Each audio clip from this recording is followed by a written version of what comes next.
All right. State ready to proceed with sentencing? We are. Mr. Hooten, are you prepared to proceed with sentencing on behalf of your client? Yes, Your Honor. Mr. Cole, are you? Yes, Your Honor. Ms. Akers, Mr. Bosch, are you? Yes, Your Honor. All right. What I would like to do first, I think the most sensible, orderly way to handle this is for each side we need to set out the parameters first of what the agreement in this case is. For the record, the court has discussed this at some length in the back hallway just a moment ago with all the attorneys present. General Allen, if you would please once again state the parameters of what the agreement is between the state and each of these defendants as far as what the court can consider a sentence. Yes, Your Honor. I think that with the way we crafted the agreement, Your Honor, was that the state would stand silent but for two things in these cases, that in the sentencing of the defendants, we didn't abandon the sentencing principles or any provisions of probation versus incarceration. What we agreed to was that our position, the state's position, would be silent.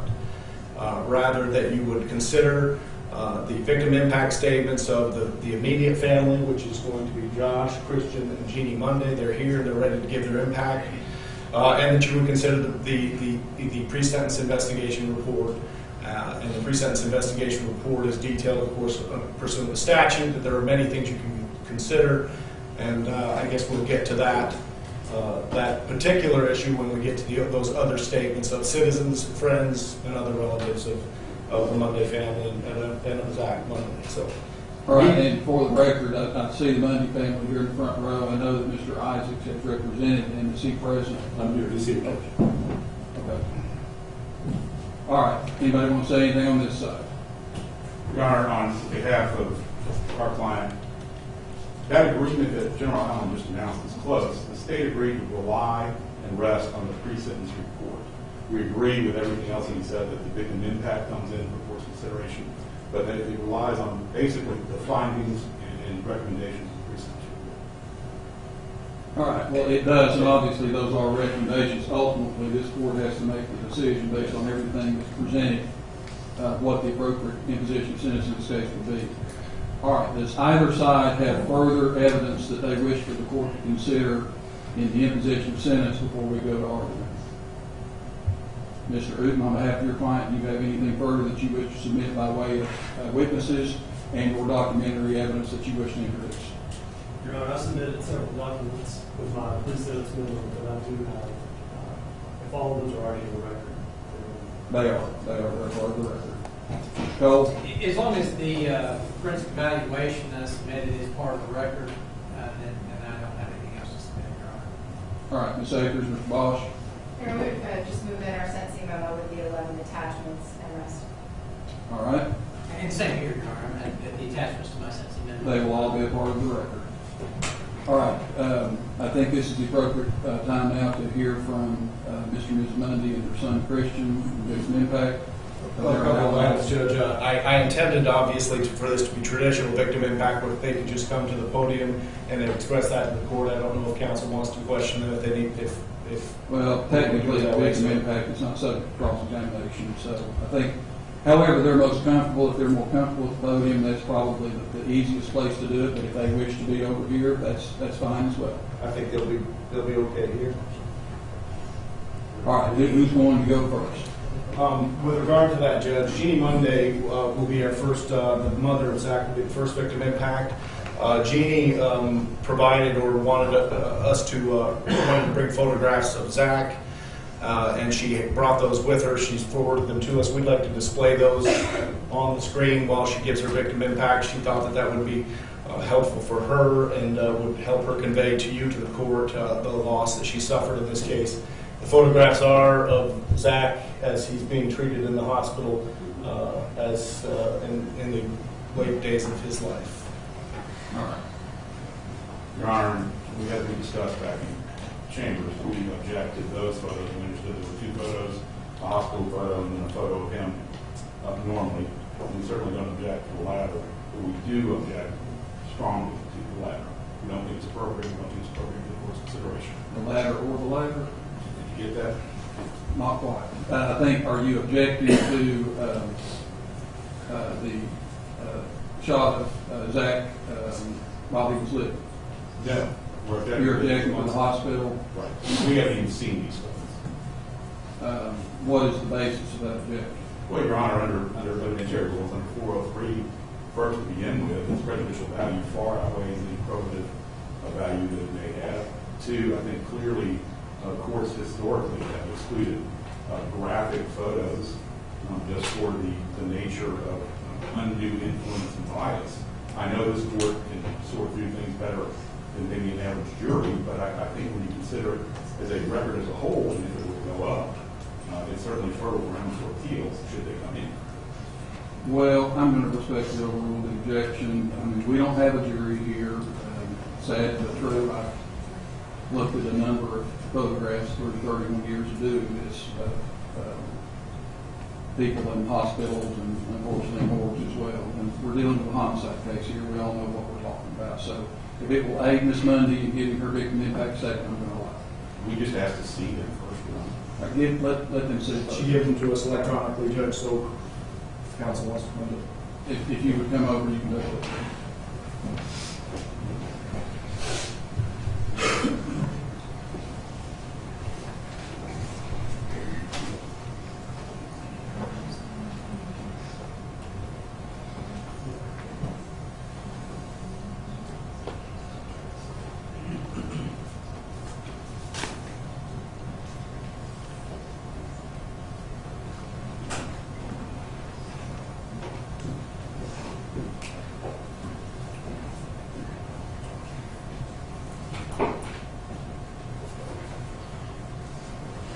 General Allen, I will let you recognize whoever wishes to give their victim impact first. We'd like to recognize Zach's mother, Gibbs Munday, first. Ms. Munday, if you would come to the podium, please, ma'am. And if you need to adjust that microphone, feel free to do so. If you would please state your full name and spell it for the court reporter's benefit. Jeannie Catherine Munday, Jeanne, Catherine, Catherin, Munday, Munday. You take your time, tell me what's on your heart, okay? Just want to say right now, Zachy, I love you, and I miss you more than anything in the world. And I'm so proud of the sweet, loving, caring, and happy young man that you became. Zachy, your bright light and loving heart will forever be with all of us, and no one can take that away. I've written this letter 1,000 times in my head, and I've laid awake at night thinking of what I would say to you, both of you. May 26th will forever be etched in my soul. That day was the start of our nightmare that we will live in for the rest of our lives. I've tried hard to understand why you wouldn't help him. He must have trusted you, which he shouldn't have, because he had no fear of you, and he thought you would be there for him like he was always there for you, but you weren't. Isaiah Brooks, you're a coward. Zachy was 40 pounds smaller than you, and you knew what you did would hurt him. You knew he was suffering, yet you denied him help. You left him alone and scared, and you did nothing, and you left my baby to die. Why didn't you take him to the hospital like you said? You told everyone you were going to the hospital, and at the very least you could have brought him home, a mile away. Why did you take him to your house? You took away any chance of someone else helping him. Chelsea Hopson, you were the sober one. You had no reason not to help him. You told everyone you were taking Zach to the hospital, yet you didn't. You chose to not get him help. You chose to let my baby die, and you chose to make a decision to help you and Isaiah, rather than saving the life of an innocent 15-year-old child. It's heartless. You both took his chance to live and grow up. He will never get to get his driver's license. He'll never get to walk across the stage to graduate. He'll never get to go to college. He won't get to go to the military like he always wanted to, like his dad and brother. He never gets to get married or have kids. You didn't just murder my son, you killed me. You took the life of a sweet, loving, caring little boy with no signs of remorse at all. I wake up every morning with thoughts of Zachy scared and in pain. Every morning I wake up crying because the thoughts that go through a mother's head when they don't know the truth is horrible. I can't get them out of my head. I can't get them. They're stuck there. I have to live with this every day. And it's torture. Your disregard for human life is disgusting, and you both need a wake-up call. You both need to learn that life is precious, and you only get one. You killed my son, but my baby boy, Zachary Alexander Munday, saved 4 lives. And he affected thousands of hearts. The small amount of peace is that my son is safe in heaven, far away from you both. I'm sorry, but 10 and 6 years is not enough. It's a slap on the wrist for you and both a slap in my face. We're doing a life sentence, and Zachy got a death sentence. Your Honor, confinement is necessary, so it won't duplicate the seriousness of this event. And we understand the reality of the sentencing today, but we would like to see Isaiah Brooks get at least 2 years at the Department of Corrections. Chelsea Hopson, we'd like to see a shock incarceration of at least 60 days in the Knox County Jail or 6 months of house arrest. Noel, you told us the truth right off the bat. I love you, honey.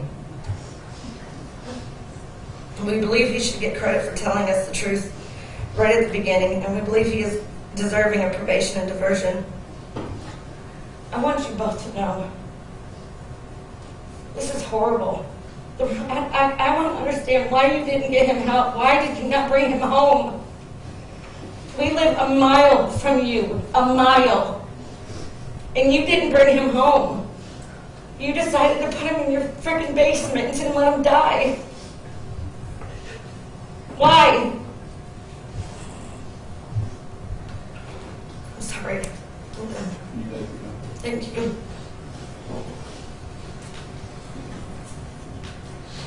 We'd like to recognize at this time Christian Munday, Zach Munday.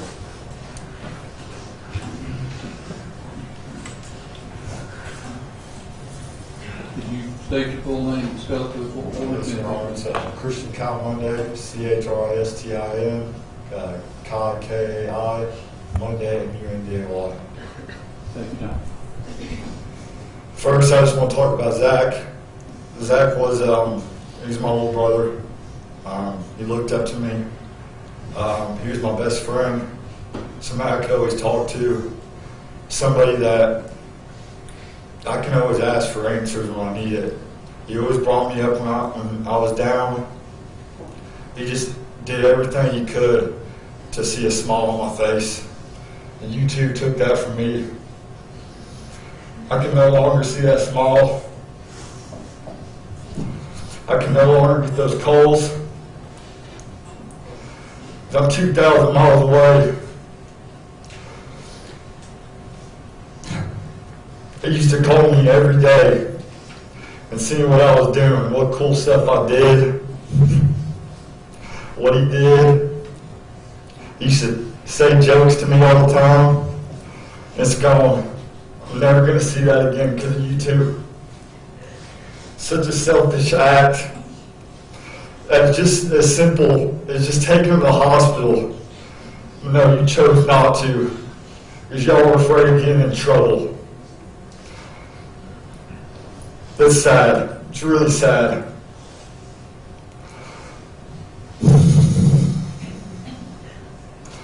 I just want y'all to know this. I'll never forgive y'all. Taking away my only brother. Taking away my best friend is the worst thing somebody could have done to me. Especially me being so far away. It broke me. It's going to break me forever. I'll never be the same from it. Your Honor, the punishment that they deserve is the same as what my mother said. I wish Isaiah and Chelsea, get some time, the minimum, just like my mother said. But Noel, he's the one that deserves the probation. He's always been a good person towards Zach, and I saw it. He would never hurt somebody, I know that, and he did tell the truth. The day it happened, from what I gathered, Noel, Thank you. Isaiah and Chelsea, I will never forgive you.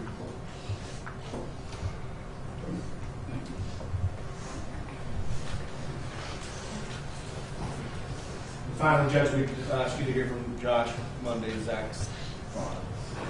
Mr. Munday, come to the podium, please. If you would please state your name, sir, and spell the report for us. Joshua Jason Munday, Joshua Jason, Jason, Munday, Munday. Get that mic adjusted where it's coming from. Yes, sir. I am Zachary Munday's father. Today, I'm here to tell you that I'm living every parent's worst nightmare. No parent should have to bury their child. Our hearts are broken forever. This senseless crime has and will continue to have a negative impact on our family for the rest of our lives. There isn't a day that goes by that I wish I could just hug or talk to my son just one last time. Zach's life was stolen from us by Isaiah Brooks and Chelsea Hopson. Isaiah Brooks, as you've heard, had 40 pounds on my son. He's an experienced wrestler. There is no doubt in my mind that Isaiah intentionally slammed Zach on his head on the hard pavement. I base that opinion on statements given to the investigator. There clearly is no remorse from Isaiah nor Chelsea. The smirks that I have seen from Isaiah says it all. It is almost as if they both have some sort of arrogance about them that is just sickening, given that their supposed friend lost his life while in their custody. What we would ask is that Isaiah and Chelsea do receive what justice we can have here today for the death of our son. What is an innocent child's life worth? That's what I ask. Your Honor, we would like to see Isaiah receive at least 2 years in the Department of Corrections for the murder of Zachary. For Chelsea, Your Honor, we would like to see a shock incarceration, like Jeannie said, of at least 30 to 60 days or 6 months of house arrest. For Noel, Your Honor, we ask that he receive credit for reaching out to us and telling the truth when Isaiah and Chelsea were telling lies, trying to cover up what they had done. There are so many young people here today, Your Honor. There are citizens of the community and people on a national level that are watching this case today. We need to send a message here today that this type of behavior will not be tolerated. We ask that we do not deprecate the seriousness of this offense by giving Isaiah and Chelsea a simple slap on the wrist for the murder of Zachary Munday. Thank you, Your Honor. Thank you. All right, is that all the victim impact testimony? That is, Judge. All right. At this time, since the sentence, the conviction offenses as well as the length of sentence have been agreed in each of these 3 cases, I'm going to recognize the parties to argue as to the appropriate imposition sentence for each accused person. The state has agreed that it will stand on the pre-sentence investigation report as well as the victim impact statements given. So I'm assuming that you're not going to have anything further to say. Is that correct? I'm just going to enter them into evidence, Judge. If I could, mark these for identification and into evidence. And I don't know, do you want to put them in the order you're considering, or the actual pre-sentence investigation reports that we can make as exhibits to the sentencing? Mark those as 1, 2, exhibits 1, 2, and 3. I guess let's try to do it in the order where they are. We'll make Mr. Leyva's number 1. We're moving these into evidence. I think it's going Mr. Brooks as number 2, and Ms. Hopson as number 3. And as far as exhibit number 4, Judge, we have The probation department asked me about the how we did this, the additional statements, and we have one copy, I think, that's been forwarded to the court. I think this is a subject to Well, as I told everybody when we had the motion hearing on this, I agreed not to read those. Quite frankly, General, I don't know how they could be any more powerful than what it just heard. Well, if you want to file those collectively as an exhibit for identification only. Are you going to accept argument on the issue, Judge? Because we have other things we'd like to say about their admissibility. We're asking to be marked for identification. We're asking to move them in as evidence. These are... All right, mark it for number 4 for identification. And we're asking to move them in, Judge, as statements from members of the community that would be relevant to sentencing under the sentencing pre-sentence report. There are 53 different statements from relatives and friends of Zach, including people that were there at the party, in addition to relatives and such. So we're asking that those be considered in addition to victim impact you've heard. But how do I do that, General? In a normal sentencing hearing, I agree with you that it's relevant proof for consider. But the way this agreement was structured, the state limited what they could present, what they asked the court to consider to the PSRs and to the victim impact statements. Right, they're part of the PSR, Judge, under 40. They're not. They were filed separately from the PSR by this court's prior order.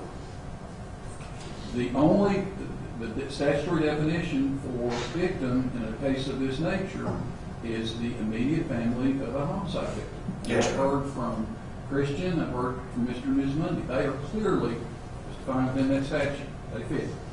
How do these others fit? Well, first of all, Judge, I think that confining yourself to only those victims who are immediate family, the statute says that you must hear from those immediate families. It doesn't say you shall only hear from those immediate families.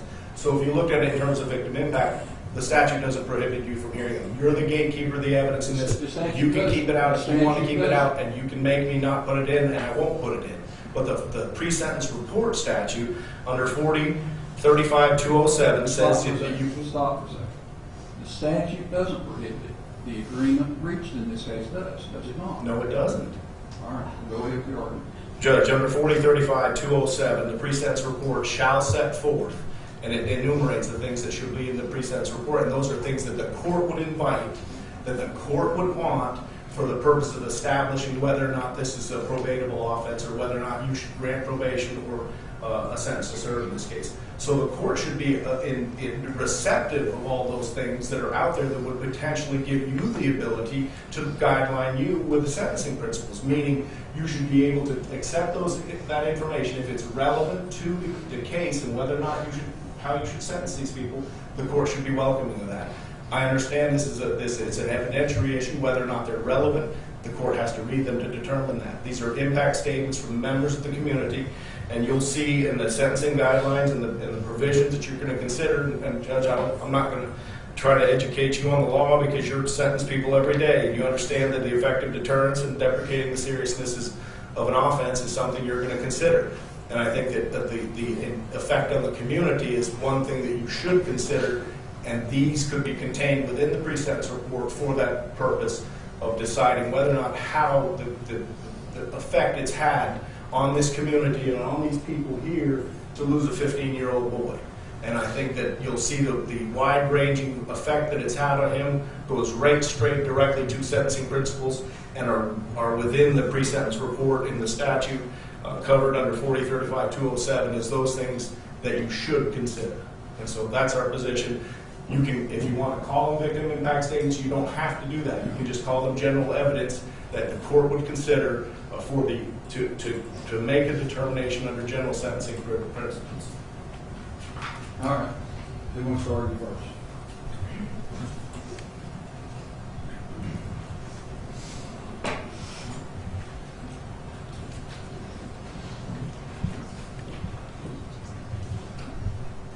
Very briefly, Your Honor, we would renew the positions that I think we made very clearly in our written motion to this court and previously at the oral argument, that our Tennessee legislature defined victim in the case of a homicide to include immediate family members. This District Attorney General's office agreed that as part of the sentencing, they would rely on the victim impact evidence in the PSR. They did not indicate they were going to make argument as to the general deterrent effect. And the definition is very clear. I understand that if this were a different case and the state had not limited itself in the presentation of its proof in sentencing, I would be more inclined to potentially agree with Mr. Allen. But that's not the situation here. And the statute is so clearly defined, I don't know what else to say about it other than it's black and white, very clearly evident that victim in the case of a homicide is immediate family members whom we've heard from this afternoon. So we would ask Your Honor, if you're inclined to do so, to accept those into evidence for purposes of the record so it can be appealed if the state chooses to do so, taken up for further consideration. But they are not relevant at this sentencing hearing for the definition of the statute and the agreement that we made with the state in this case. All right. Mr. Cole, you want to be heard? I just lodged my objection on behalf of Mr. Brooks and stand on this argument was made. And Mr. Evans, I understand that you don't have objection to this, correct? That's correct, Your Honor. Okay. All right. Generally, that's it. Which means they come in as to Mr. Leyva. Effectively, Judge, if he doesn't have an objection, then Exhibit 4 comes in as to Mr. Leyva. And our position is that you're to consider that if the sentence involving confinement is likely or is sought by an eligible defendant, information to assist the court in deciding whether to grant probation can be contained in the pre-sentence report. We're asking you to admit it under both defendants Hopson and Brooks. Mr. Leyva doesn't object to it, so it's coming in. All right. Well, are you suggesting I should bifurcate Mr. Leyva's sentencing hearing from those of the other two who are objecting? Because obviously there's just one of me sitting up here, and if I read it as to him, how do I not read it as to them? Because you're the court and you're the gatekeeper of evidence, and you're the person who is charged with the ability to decide whether evidence is relevant or not. You have the ability to do that. You're the court. All right. Well, I've said it before and I'll say it again. These would otherwise come in, the court would consider these, but for the agreement reached in this case. And the agreement was made specifically clear at the time that each of these three defendants pled. It was also made explicitly clear and in very, very detailed factual basis that was set out in the plea in this case, in the pre-sentence reports in this case, and that is that the state would rely only upon pre-sentence investigation reports generated by probation and victim impact statements. The state is bound by that agreement. The state is likewise bound by the statutory definition of what a victim is. That's the court's rule. I don't know if I'm making myself absolutely clear, Judge, but our position is that those 53 statements are part of the pre-sentence report. We believe that the statute allows you to consider them as part of the pre-sentence report because any information that the court deems that would be helpful to the court in determining whether somebody gets probation is admissible. You can take those and accept those as part of the pre-sentence report, and that's our position. So if the court is saying it is not what you're objecting to, or rather they're objecting to, you're granting the fact that those are not part of the pre-sentence report, then I accept that. Is that what the court is saying to That's what I'm saying. All right. Okay. Who wants to argue first? Mr. Uden, you're first in line. If you would state what you believe to be the appropriate imposition of sentence in this case for Mr. Leyva. Your Honor, I believe that the imposition of sentence for Mr. Leyva should be full probation and those offenses be deferred. All right.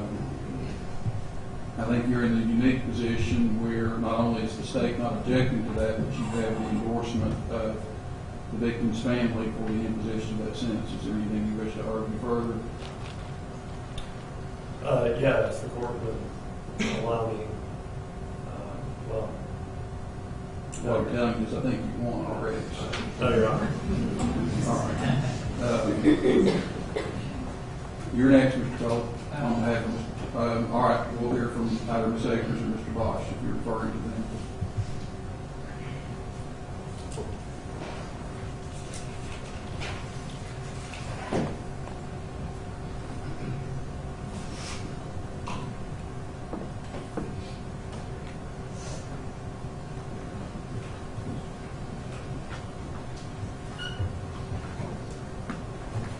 Before you start arguing, Ms. Akers, I've got a question. And when I was, for the record, I spent 2 or 3 hours reading through these pre-sentence investigation reports in detail this past weekend after I got them, and I spent several hours on this yesterday. And one of the questions that came up when I started looking at this, and I'm not aware of a case that addresses it on point, but I know that you're going to ask for diversion on behalf of Ms. Hopson, correct? Correct. You have agreed, as has Mr. Cole on behalf of Mr. Brooks, that they have pled outside of their normal range of punishment, correct? Correct. You have pled, Ms. Hopson, or she has pled to a Class C felony, which otherwise has a range from offender to 1 to 2 years. Correct. But have agreed for purposes of this sentencing hearing to accept the status of a career offender and agreed upon, or excuse me, range 3 persistent offender and agreed upon a 6-year sentence with the method, manner, and left of course discretion, correct? Yes. In accepting that status, does that alter your ability, because a range 3 persistent offender as defined by statute is an offender who has at least 5 prior felony convictions of that class or the next 2 lower classes. By accepting that status, have you forfeited your right to ask for diversion in her case? No, Your Honor, we would Why? absolutely submit we had not. If I may approach with the general, I do not want to speak out of turn on this, and I think it would be appropriate to approach the bench in answering your question.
All right, Ms. April, you will recognize the reasonable argument on behalf of Ms. Hopson.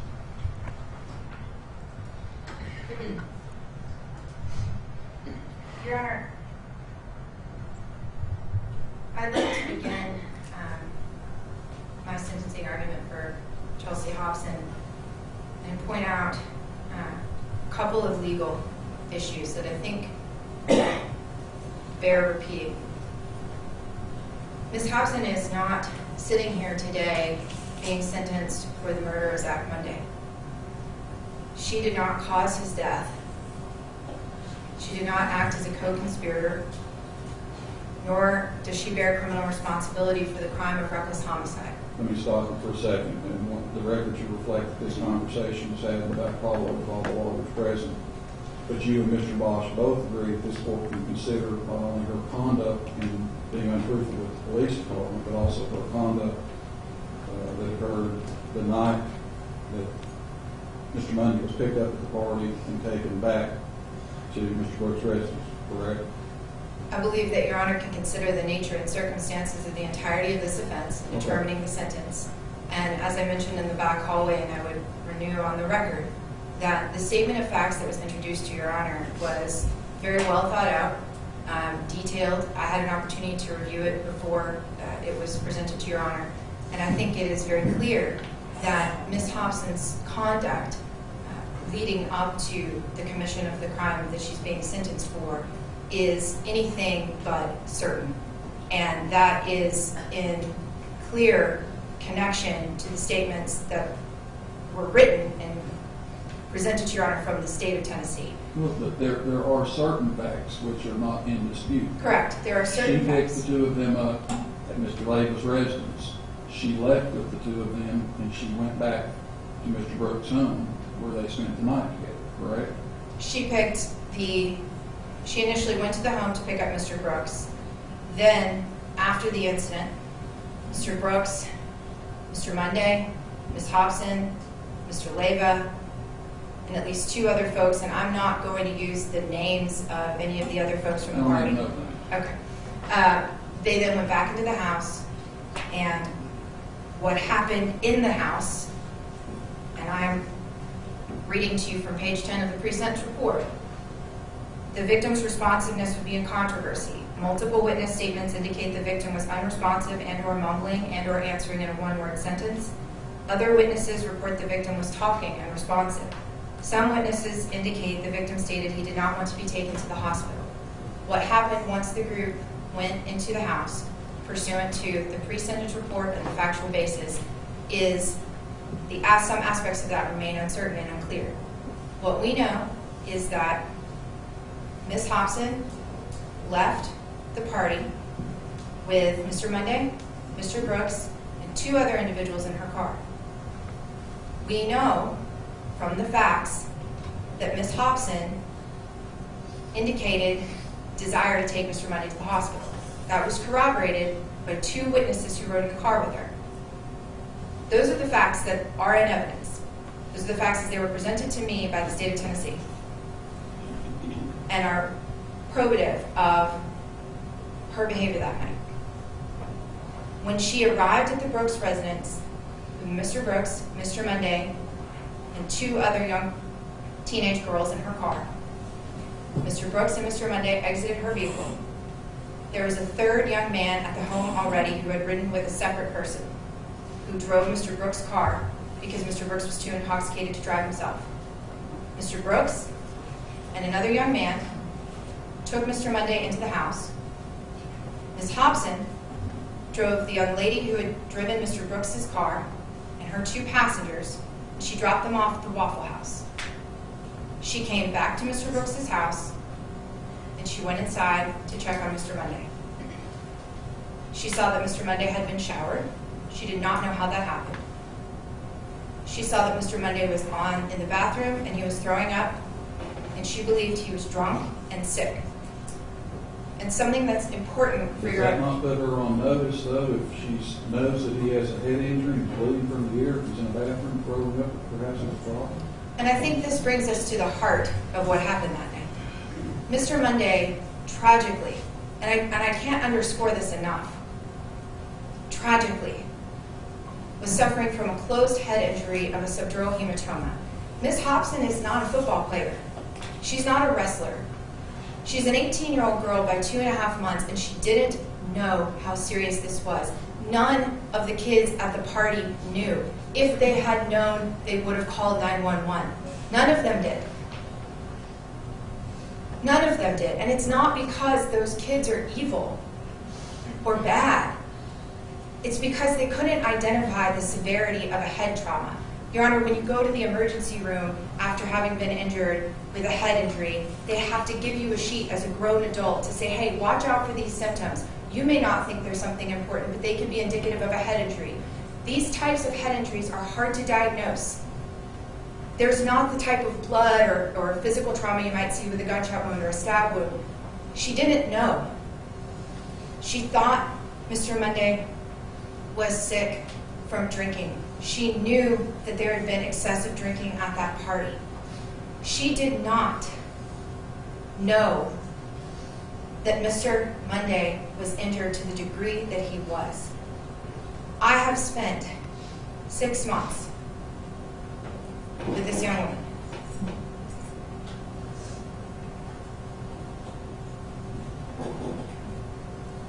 She has expressed to me over and over and over that she didn't know.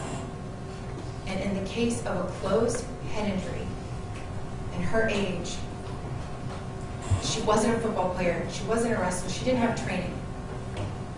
She just thought that he was too drunk and needed to sleep it off. She was also told by Mr. Brooks, he'll be fine. He'll be fine. And so she listened. And she will allocute. And she lives with that day in and day out. And her remorse. And I was going to make this point a little later, but I think it is relevant now. When we became involved in this case, which was not immediate, shortly thereafter the incident, it was me. and Mr. Bosch and Ms. Short, who told Chelsea, you can't talk about this case with anyone. You can't talk about it to anybody except for us. And that was our duty as lawyers. And the fact that she did not reach out is because I told her not to. But I have met with her sometimes 2 or 3 times a week, Your Honor, over the course of this 6 months. And she is genuinely, deeply, and completely sorry for what happened. If she could do it again, she would do it all differently. But she did not know, and she listened. Mr. Brooks said he'd be okay, and she thought he was too drunk. Your Honor, what emerges from the scene of this party is chaos and confusion. This was a group of 25, 30 kids, some of whom were drunk. Admittedly, Ms. Hopson wasn't. None of them were supposed to be there. None of them had their parents' permission to be out at midnight or 2 in the morning. And so when they were confronted with this situation, Mr. Munday hurt himself. And if you or I or a grown-up was in this same place, I submit we would have all acted very differently. But I implore Your Honor to remember that this is a group of kids. Sure, some of them were 18, some of them were 19, some were 16 or 17, some were 15. They were kids. And they acted like kids. They didn't know how badly Mr. Munday was injured. And after this chaos and this confusion, and Ms. Hopson was voicing her opinion, there's a large group, everybody's got something different to say. Mr. Brooks was telling her, he's going to be okay, I think he's going to be fine. And she went along with it. Whose idea was it to come up with the story about the standard?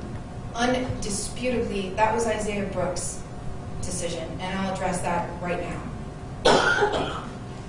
After Ms. Hopson drove the 3 remaining girls to the Waffle House,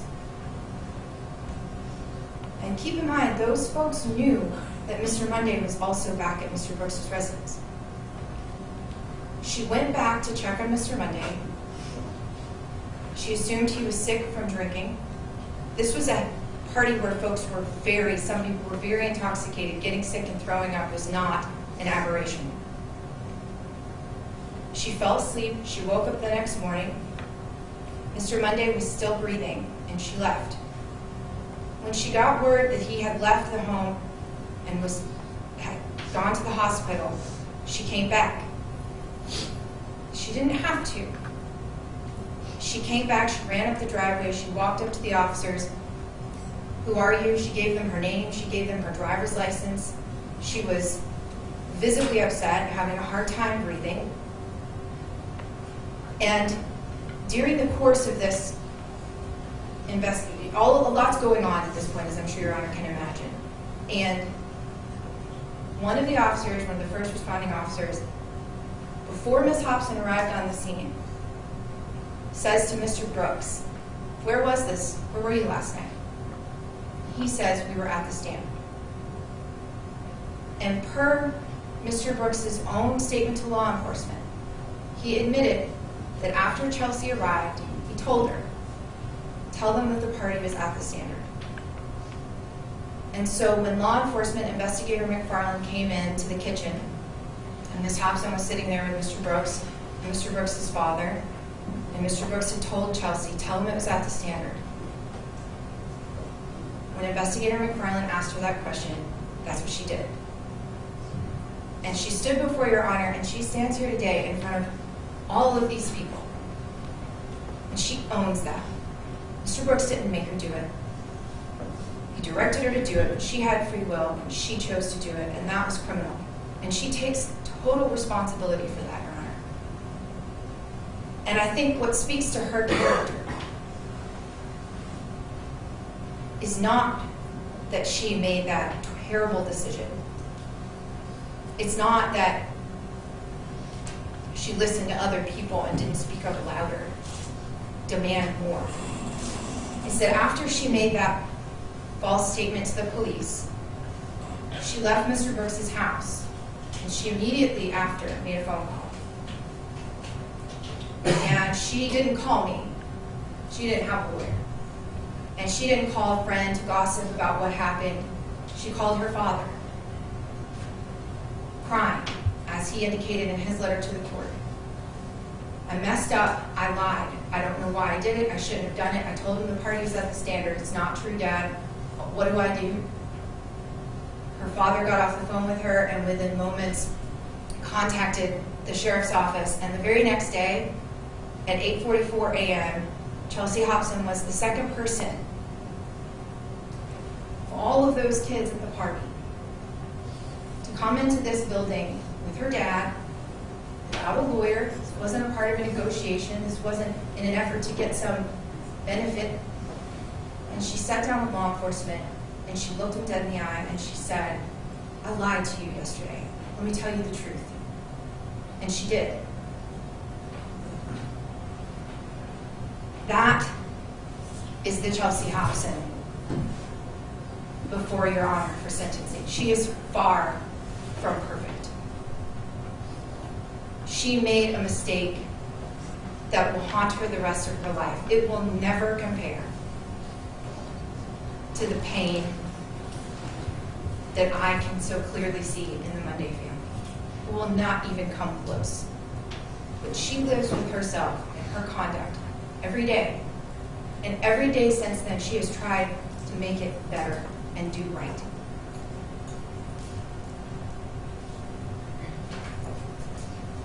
Your Honor, with regard to probation and diversion, I understand the sentiments of the Munday family, and I respect their right to have those feelings and to advocate for that resolution. And in no way am I attempting to diminish the pain that they're going through. But I also believe that Chelsea is a fantastic candidate for probation and diversion, and the law and the sentencing factors all weigh heavily in that favor. If I can briefly, before Your Honor, point out what was already submitted in our sentencing memo, that Ms. Hopson has no criminal history, and that includes no arrests or uncharged criminal conduct whatsoever. We attached her Gibbs High School transcript to the sentencing memo, and you'll note the letter that there was no conduct history circled, no write-ups in high school. She graduated from Gibbs 8 days before this incident. During the time she was in high school, she worked for 2 years, part-time at the Bel Air Grill, where she still works today. She works there now full-time. Over the course of the summer, when she was going through this process, she knew that she wanted to have a future for herself and prove that she could do better and do right. She secured scholarship funding, and she's attending Walters State full-time. She has a healthy relationship with her parents, who both stood by her throughout this incident, despite the fact that they're separated. She has no substance abuse or addiction issues, and she was rated as low on the risk assessment tool. In terms of her potential for rehabilitation, Your Honor, I think the evidence presented in the pre-sentence report regarding her past conduct, her work ethic, her diligence, the lack of any criminal conduct speaks to that. I also think that as I've watched Ms. Hopson over the last 6 months, she has matured tremendously. She grew up real fast. Her behavior during this process, I think, is also reflective of her growth and her continued development. We alluded to this in our sentencing memo, and I'll keep it very brief, but The statements that have been put out on social media about Ms. Hopson from strangers, largely from people who aren't in this courtroom, have been horrifying. She has been called a whore. She has been told she should die, she should be electrocuted, and that she is nothing. And I've seen them. And I've watched her get up every day and move forward. She does not respond. She does not engage. And that shows a level of maturity and growth that I think speaks It's like fighting a to... windmill if you try to. She's learned that. She hasn't even tried. But for an 18-year-old, I think it speaks to her amenability to rehabilitation and correction because it shows a level of growth. Finally, Your Honor, moving on, the evidence of mitigating and enhancing factors that are statutorily considered. There were no enhancing factors submitted to Your Honor. But that's not germane in the context of how the court should impose an agreed upon sentence. I understand that that is... Those factors, both enhancement and mitigation, apply to the length of sentence within the appropriate range, but there's an agreed upon sentence of 6 years for purposes of this hearing, the parties stipulating that she was to be punished that length as a range for a persistent offender, even if obviously she's never suffered prior felony conviction. Right. I would just direct Your Honor to the language of State versus Ring, and I'll cite for the record 56 Southwest 3D 577. The trial court should then further consider the existence of enhancing and mitigating factors and the nature and circumstances surrounding the offense in fashioning an appropriate sentence alternative.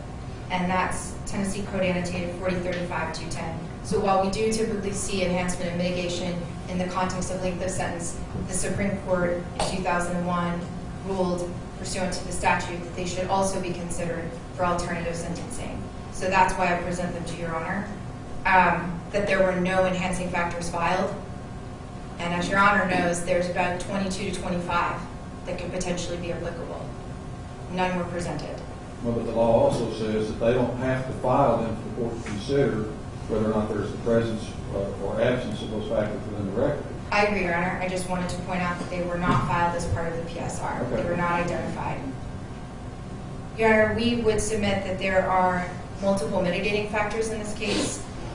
We outlined and sort of fleshed them out significantly in our sentencing memo, so I won't belabor the point, only then to point out on the record that Ms. Hopson's conduct did not cause or threaten serious bodily injury. Because of youth, she lacked substantial judgment. I would point out on the record very briefly, Your Honor, that our United States Supreme Court is wrestling with a lot of these issues with youth and adolescence and culpability and sentencing. And I think most pertinent to this case and Ms. Hopson's situation is a quote from Roper v. Simmons. Youth is more than a chronological fact. It is a time and condition of life when a person may be most susceptible to influence and psychological damage.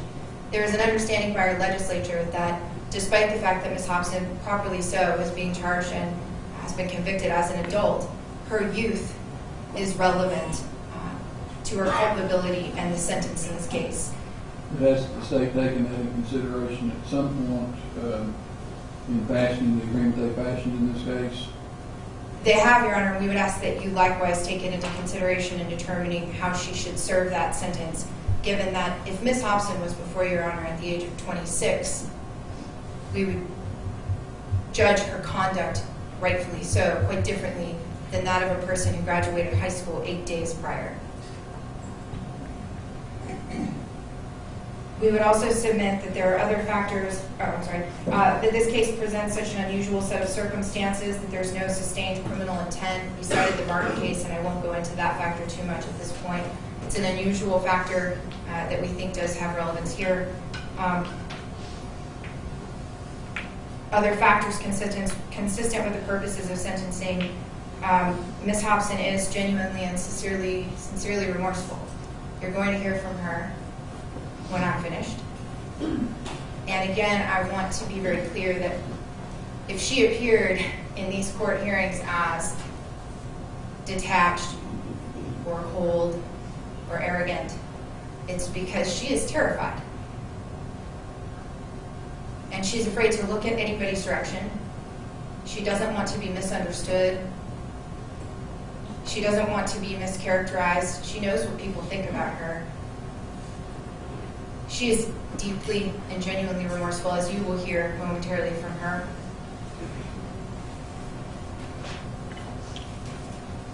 We mentioned the statistical sentencing practices with regard to e-felonies in the state of Tennessee.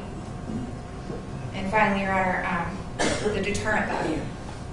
And we took the time to present Your Honor with the Keller case, which came out of the Court of Criminal Appeals, which talked about deterrence in the context of sustained criminal intent.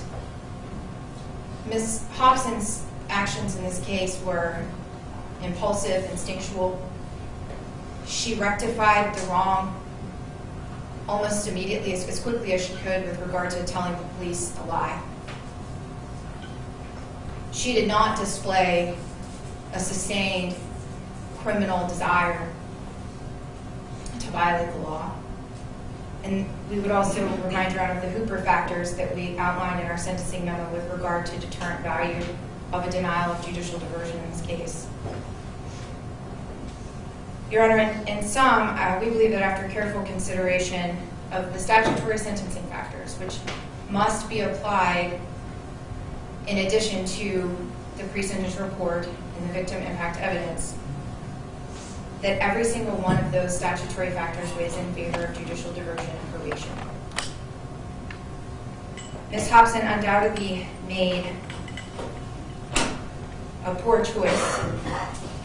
She made multiple poor choices.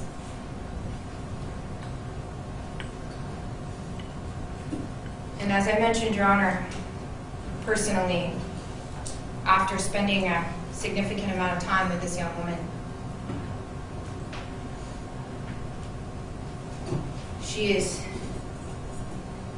aware, she is remorseful. She would do everything differently. Your Honor, I'm confident that should you impose 6 years of probation and judicial diversion, Ms. Hopson will not disappoint you. And she will not disappoint her family. And she will not disappoint herself again. Thank you. Thank you. Charlotte?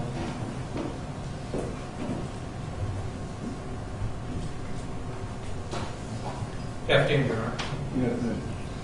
And as you gleaned from our sentencing memorandum, your request for judicial diversion, also on behalf of Isaiah Brooks, I believe he's a good candidate for judicial diversion, even for a 10-year, the longest allowed by law, 10 years, and we're asking for it. And as the court's aware, the legislature's first choice is not to send people off to prison. Only those with the most serious offenses, criminal histories, and people that have clear disregard for the law and morals of our society should be sent off to prison. Punishment is imposed to prevent crime and promote respect for the law. And that's the court's duties. The court has known since, I'm sure, you started practicing law in this field. Back in the Stone Age. Yes, Your Honor. No objection, Your Honor. A 10-year probationary term, with the grant of diversion, first of all, it may be the first time I've ever seen it, just because since the statute has been amended to allow that. It will both prevent any crime, because Mr. Brooks isn't going to commit any crimes in 10 years, and it will promote respect for the law. Had he not been placed on probation roughly 5 weeks prior to this event? Your Honor, he did not plead guilty to a crime. That wasn't the question. Your Honor, Was he not placed in probation in the juvenile system roughly 5 weeks before this crime? that's correct, Your Honor. And I want to address that. As the court's aware, Mr. Brooks traded a gun, sold a gun. He didn't know it was against the law. He's a self-admitted country boy, and that's what they do on a regular basis. He hunts and he fishes. he wasn't trying to do anything wrong with that. It was to a friend. He owned up to it, and again, he was. I'm not as concerned about his underlying conduct in that case as I am the fact that he was under a form of juvenile supervision, which I am confident included the fact that he was not to consume alcohol. That's correct, Your Honor. And it's not an excuse. Everyone at that party broke the law by consuming alcohol, including Mr. Brooks. Mr. Brooks consumed alcohol that night. I don't recall if it's in the facts or not, but most of the children that were at the party had been at a funeral for another friend of theirs who had passed away from Bryce Collier was in the facts. I'm sorry? Bryce Collier was in the facts. Thank you, Your Honor. That's exactly who it was, and they made poor choices. The significance of that charge, I don't know if you call it a charge, that delinquency charge, certainly is minuscule in relation to what we're facing and what Mr. Brooks is facing today. He's owned up to what his criminal conduct, and he's taken responsibility. That's why we are here today. The other thing I'd like to address is the issue of dishonesty. The only thing that he was dishonest about that day was where this happened. He immediately called to correct that, and the next day he told the truth where it actually did happen. I will also go back to criminal history and tell you that Mr. Brooks never got in trouble at school. He had a good record. This is not a troublemaker, never had suspensions. He was on the wrestling team, the football team. Graduated high school, got through high school. He's committed to stay away from alcohol. He's committed to stay employed. He was never into drugs. I think the court, with regard to principle of sentencing, also has to address the nature and the characteristics of the criminal conduct. Got the facts before you. I would suggest that although the result is sad and hard for everyone involved, this was not an especially heinous crime. Mr. Brooks, like Ms. Hopson saw, that Zach Munday was sick from drinking. One of the kids, I think, remarked that he thought he had a busted eardrum. He saw Zach, Isaiah Brooks saw Zach throw up before. He had taken care of him before. They'd been drinking before. This was not the first time. This was, unfortunately, a situation that they didn't understand the severity of what was going on. With regard to some of the mitigating factors, which I do think the court can consider in terms of our request for a granted diversion, the first thing, the most important thing, is the youth and the lack of substantial judgment here. He too had just graduated high school and had just turned 18 back in March. He didn't have any kind of conscious effort to see anything bad happen to Zach. This was his best friend. This was like his brother. This was a kid that spent the night at the Brooks house most nights of the week. His mother fed him. Isaiah's mother fed him dinner, did his laundry. This was like a brother to him. He never would have wanted to see anything happen bad to Zach. He is completely and utterly remorseful. There are multiple signs of remorse with what happened to his best friend. He went to the hospital after this happened. He didn't go in the room, but he went to the hospital. Went there twice that week. He was told not to come to the funeral, but he wanted to go.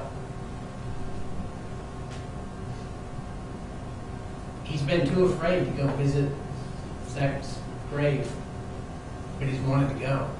I mean, he's too has suffered social media attacks. He's been called a monster.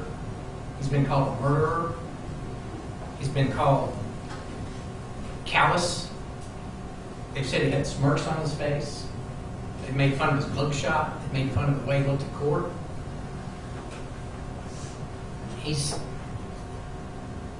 gotten through it. He continues to work 40 hours a week. He's not lashed back.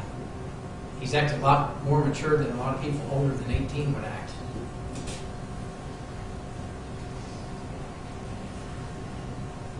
His parents offered, Isaiah's parents offered the Mundays to sit down, but they didn't want to talk to him.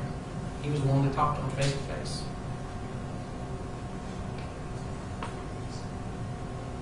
Since this has happened, he can't even smell alcohol. He shuns it. He couldn't even ride in his own vehicle because it had the smell of Zach's cologne in the vehicle. He couldn't even spend the night in his own room. This might embarrass Isaiah, but he slept in his own mother's bed for a week after this happened. And he suffered one tragedy after another. He lost Bryce, he lost Zach, and his parents, in order to help get his mind off of things, took him on vacation to Florida. And while there, he saw a man jump out of a building and kill himself and splatter right in front of him. He's gone through a lot, but he's persevered. And he knows he's facing a 10-year sentence. But he's going to do the best he can with it. And he wants to succeed. He's completely amenable to correction. He knows what's going on here. Graduated high school even though he had learning disabilities, even though he had ADHD. He was very popular. He was a very well-liked guy.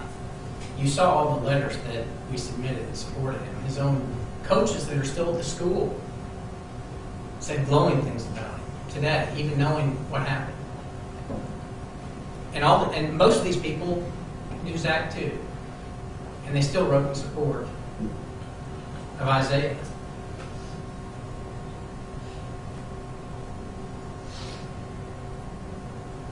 The interest of the public here is that no matter what, even if the court does grant 10 years of diversion, it sends a message that he's going to be in the system for 10 years. He's going to have to toe the line for 10 years to keep his record clean. He wants to go off to school and become a lineman. And he would like to not have to live the rest of his life as a convicted felon. He would like to have the opportunity to keep his record clean. And it's hardly a slap on the wrist to have to spend 10 years scrutinized to toe the line. You know, one thing you also look at is his attitude. He's been very humbled by what's happened and saddened, of course. And since his arrest, he's been a hermit. He's been very remorseful. He has gone to a few of his brother's football games, but other than that, he's been working full time. He gets up early. He's in a stable home environment. His family's extremely supportive. You saw lots of support letters from his immediate family and from his outside family. He doesn't use drugs. He's never been a drug person.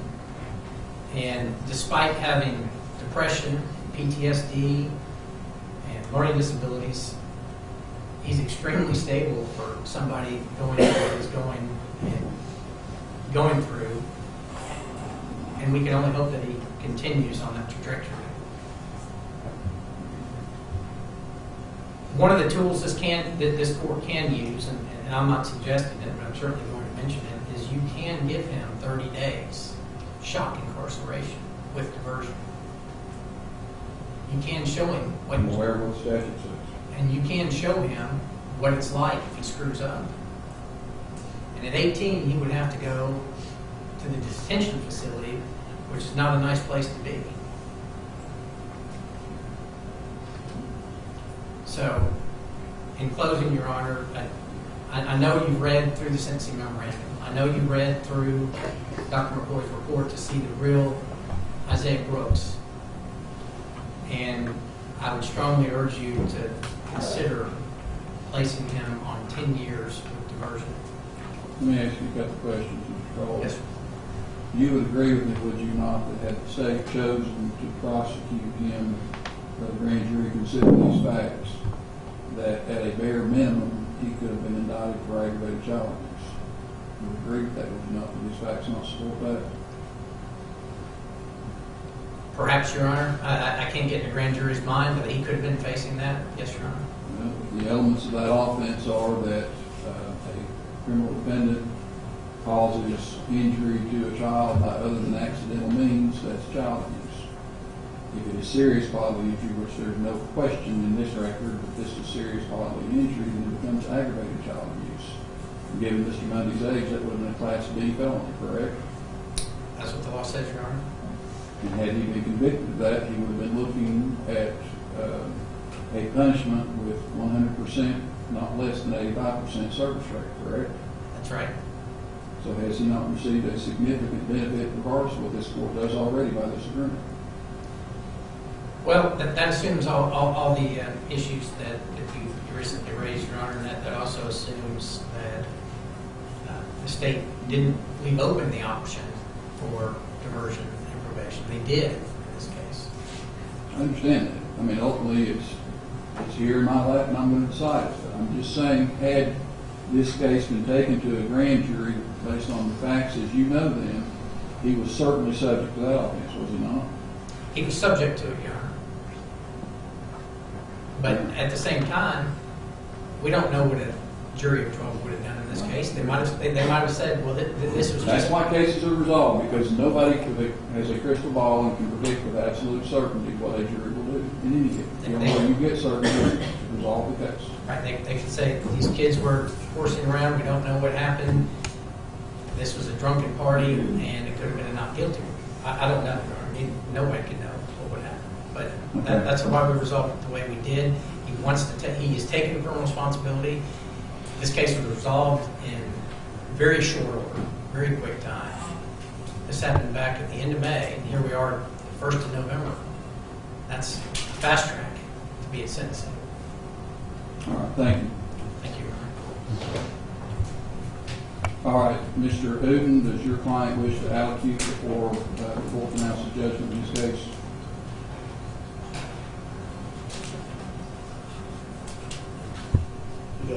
All right, we'll get back to him in just a second. Mr. Cole, does your client wish to allocute before the court pronounces judgment in this case? Yes, he does, Your Honor. We'll get to him in just a minute. Same thing, Ms. Akers? Yes, sir. All right, I'm going to say a couple things before we hear from each of these three accused persons. For each of the three of them, and I'm informed that there are a number of people in this courtroom who were at the party. You may or may not like it. I didn't when I turned 18, but I distinctly remember my dad pounding into my head, and I tried to do it with each of my three sons as well, that, you know, the day that you're 17, the last day, 364th day that you're 17, when you turn that next day and wake up, you don't look any different. You don't feel any different. But the consequences for your actions are dramatically different. And that's the circumstance each of the three of you face. I understand that Mr. Brooks and Ms. Hopson are not many weeks, much less months removed from their 18th birthday. It doesn't change. And each of you were looking, as I just covered with Mr. Cole a moment ago, at much more serious consequences than what you're facing now had the state chosen to take this case to a grand jury. This is an appropriate resolution of this case, because ultimately what a jury of 12 people would have done in this case, nobody knows. This has concluded the case quickly, and hopefully we'll get some degree and measure of closure for the Munday family. Now, what the court's going to do is I'm going to give each one of the three of you the opportunity to speak. I may have a couple of questions, may or may not, as you speak, and after you're done, that I wish to ask you. And then I'm going to impose judgment in Mr. Leyva's case, and I will then impose judgment in Mr. Brooks and Ms. Hopson. Mr. Leyva, this is your opportunity to speak if you choose to. I think it might be better if you would come to the podium if you do so that everyone in the courtroom can hear what you're saying. Can I turn the mic around to face the Monday? You may. You can stand on the other side of the podium. They're much more important here than I am. I come to you today to apologize. I'm sorry. I can't express enough how sorry I am for the outcome of me having a party at my house and buying alcohol, that I let the loss of your son, a brother, and loved by many, and my friend pass away when he wasn't supposed to go. There's not one much can do when things like this happen but just ask for forgiveness. I never hurt Zach or would harm him in any way, but I do understand that me having this gathering of friends at my house with alcohol was a very bad decision and led to a bad situation on my behalf. I understand that this act was an act of unacceptable behavior at my age. I can only imagine how this has impacted your lives, and even then, I still wouldn't be able to relate to how much pain this is for your family. I am very remorseful for my decision I made that night, and if I could go back, I would have never even thought to have a party at my house with alcohol. Not only that, but I would have made better decisions on how to seek medical attention and calling the ambulance as soon as I was told about what had happened. I wish I wouldn't have thrown all the party trash away and kept it for the investigators to be able to just hand it over. I am full of shame and embarrassment of my actions that were done, and unfortunately I can't go back and change it. There's not a day in my life where I don't regret my decisions and play about in my head on what would have happened if I had made a different choice. And the worst feeling is knowing that you were there and you could have changed the outcome of this whole thing by doing something differently. I realize my decisions were wrong and were very poor that night, and all of this weighs heavy on me because I lost a friend over something that meant nothing as much as my friendship with Zach. I want to say that if there's anything that I could possibly do, I am always here for you, and please just ask. I love your family and Zach Munday forever and always. Thank you. Mr. Leyva, I've read your statement in the pre-sentence investigation report. I've read the entirety of this record.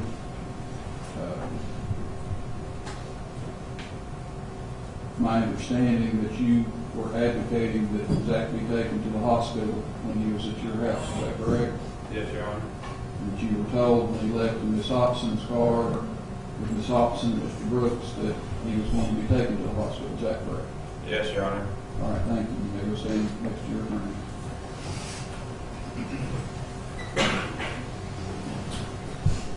I don't hear the files. Which is good. Which ones?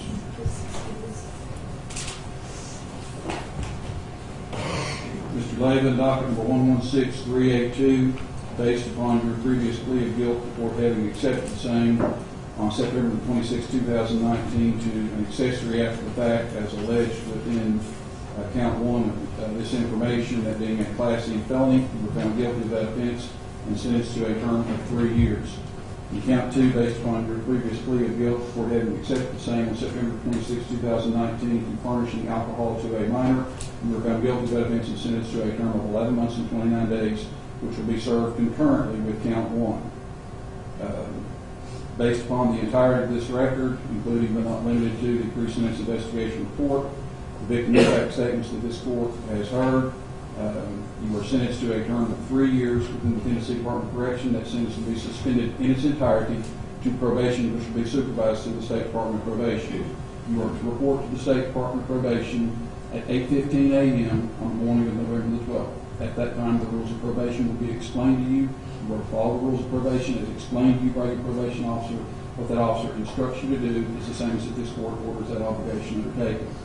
In addition to the normal rules of probation, you will spend not less than 25 hours each calendar year that you were on probation speaking as community service, speaking to youth groups and other groups about what happened at your party that night and the mistakes that you made. Do you understand? Yes, Your Honor. Pursuant to provisions of GCA 4035-313, formal entry and adjudication of guilt in this proceeding will be deferred for a period of 3 years pending your successful completion of judicial diversion. That day is what, please, Ms. Reggie? November the 1st, 2022. Do you have any questions? No, Your Honor. You may stand aside. unlimited time for that, to prepare that contract. You need to remain, General Allen has prepared what's called a diversion contract that will require your signature. So please remain outside of the courtroom. Your lawyer can have you sign off. Is the certificate in the file, Mr. Rubin? Yes, it is, Your Honor. Okay, I'll sign off on that. Mr. Brooks, is there anything you wish to say before the court pronounces judgment in your case? If you likewise will come to the podium, please.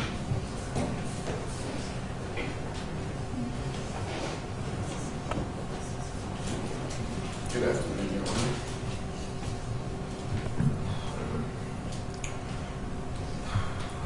I'm not very good with words, but I wanted to say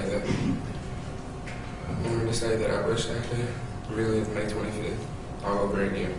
I love Zach like a brother, and I miss him every single day. Not a day goes by that I don't wish Zach was still in my life as a brother again. I'm sorry for the tough grief I have caused Christian and Zach's family. I wish one day I could talk to Christian about all this. I wish I knew how drinking alcohol could mess things up and could affect people's lives. It could even cause a life to be lost. I wish I had gotten Zach help so that my best friend was to be here today with me. That's all I got, Your Honor. Stand next to your attorney, please.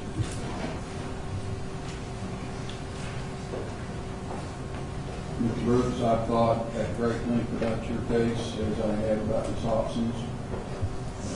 As stated, this court has spent a lot of time looking over all the materials in this case.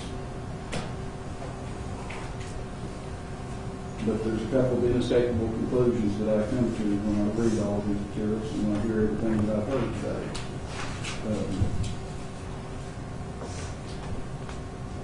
You were the hub of all this. You were the mover, the shaker, you were the center of it. Whether Zach hit you in the face or not, as has been stated in a number of these factual bases, was of no consequence. Because under the best possible factual scenario for you under this proof, he hit you and then you chased him and he fell in. I quite frankly don't believe that's the way it happened. As Mr. Munday stated, I reached the same conclusion. Given where the injury was to the back left of his head, it is much more consistent, especially in conjunction with what the medical examiner said. It is much more consistent that he was body slammed in the concrete. And we can dance around this all day long, but you're going to do that. And you killed him. Based upon your plea of guilt, what could I see this file, please? Based upon your plea of guilt in count 1 to reckless homicide, for having accepted that plea on August the 29th of 2019, the court finds you guilty of that offense. You are sentenced to a term of 10 years. That sentence will be served in the Tennessee Department of Correction. You may file, Mr. Cole, within 120 days if you choose to, a motion pursuant to Rule 35. That motion will be docketed 1 year from today's date. I make you no promises. I may continue it again. I may just overrule it at that time, but I will consider at that point in time whether or not you should be released, but you're going to serve this sentence. You're going to sit inside the jail and penitentiary for a while because you killed the friend. It's just that simple. Any testimony upon for that?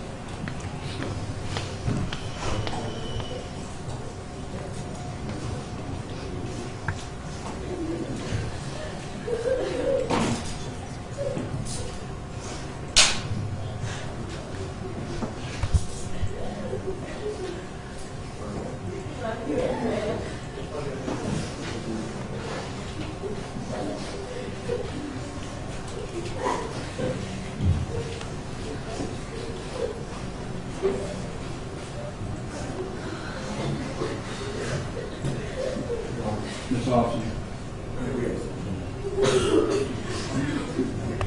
All right, we're going to stand in recess for about 5 minutes, and we'll come back and address Ms. Hopson's case. Don't go anywhere. I don't want any interaction between. I know there's a lot of emotions in this courtroom. I don't want any interaction between those on one side versus those on the other. I'll see you in about 5 minutes. Stand in recess.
everyone back in who has an interest in this case?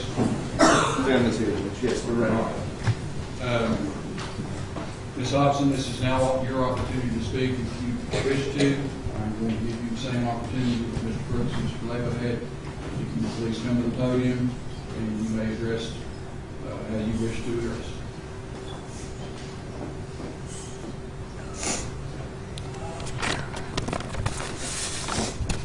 First and foremost, I want to say that I'm sorry.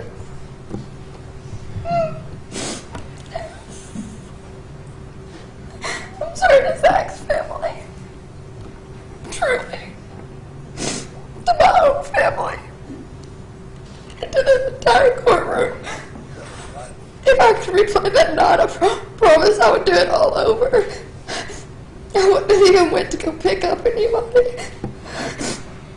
I truly didn't know and understand how bad Zach was hurt, and I'm sorry. I let what others say affect my decisions, and that was my fault. And I take responsibility in that. My intent was to never let Zach be hurt. I know that lying was wrong, and I called my dad to fix it the quickest I could. This has changed my life dramatically. I used to love going to do things and meet new people, and now I'm just terrified to do anything. I always wonder if people have seen my mugshot or if they even know who I am because my name's been plastered everywhere. I've read hate posts and posts where people have said they just want me dead. I'm now in the process of starting my life over.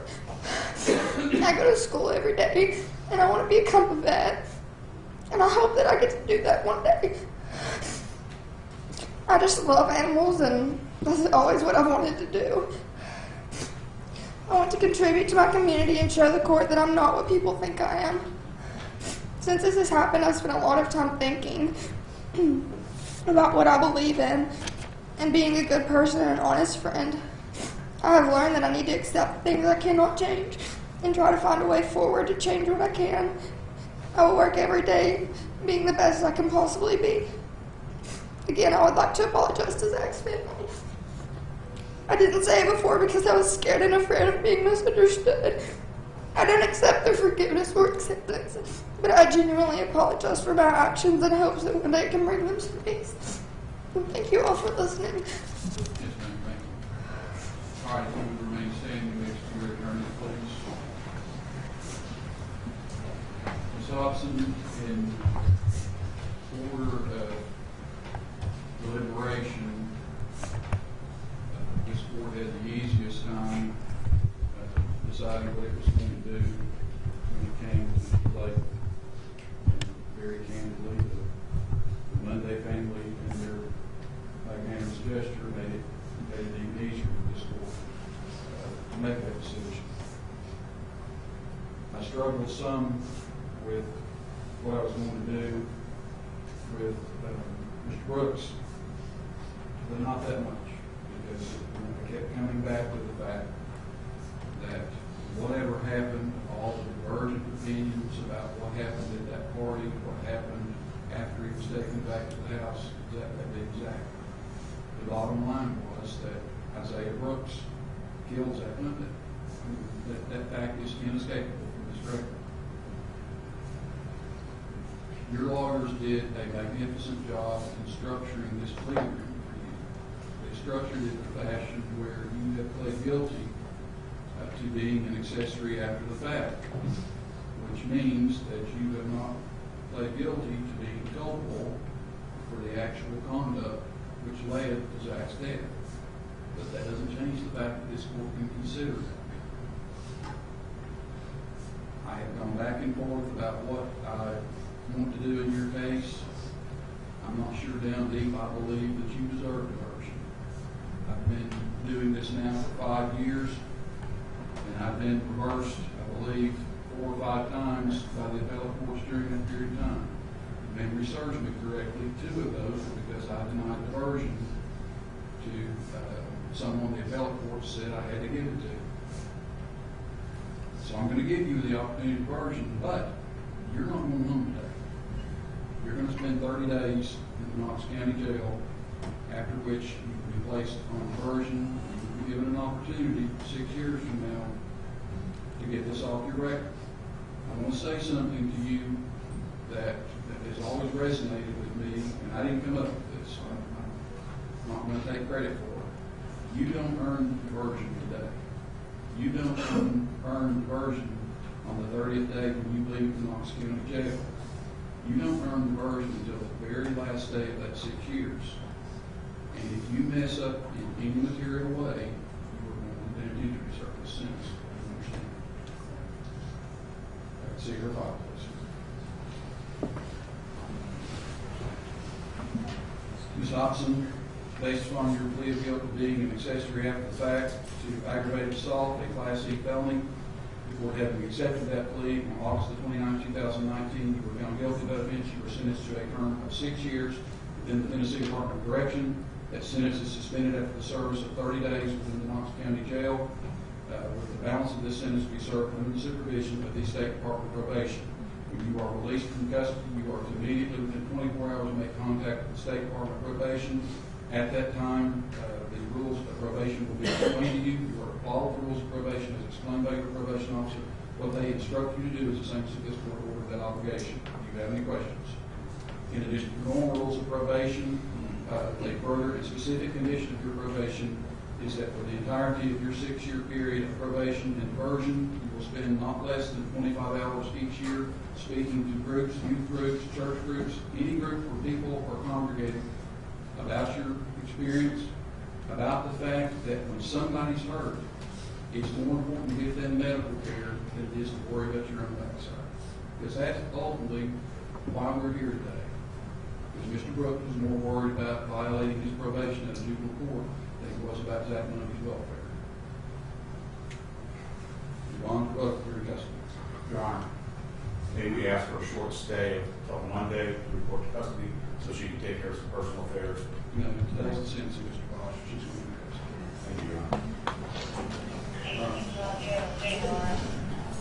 That the judicial version of that report.